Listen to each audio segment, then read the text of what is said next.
Banda Aceh. Penonton laga Persiraja Banda Aceh melawan PSMS Medan mulai merusak Stadion Hamurtala Banda Aceh. Penonton kecewa karena pertandingan tak kunjung dimulai akibat listrik di Stadion padam. Pantauan Detik Sumut, Senin tanggal 5 September tahun 2022, penonton mulai membuat rusuh sekitar pukul 21 waktu Indonesia Barat. Penonton awalnya membakar papan sponsor yang ada di pagar pembatas stadion. Papan sponsor itu dikumpulkan di beberapa titik lalu dibakar.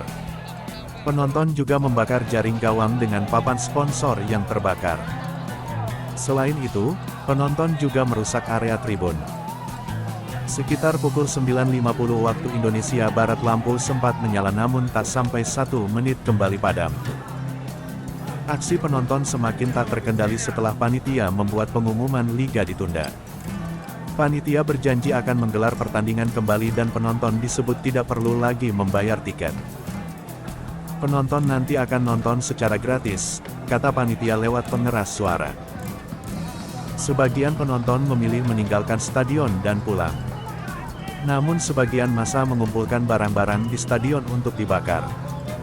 "Tolong mohon jangan dirusak semua fasilitas," kata seorang panitia melalui pengeras suara.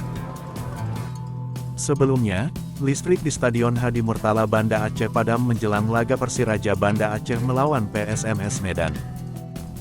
Kick-off seharusnya pukul 20.30 waktu Indonesia Barat tertunda.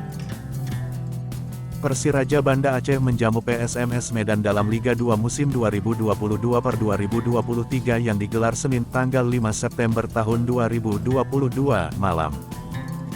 Pertandingan ini turut disaksikan Gubernur Sumatera Utara Edi Rahmadi.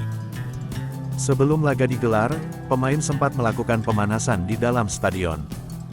Pertandingan ini disaksikan puluhan ribu penonton yang memenuhi seluruh tribun stadion.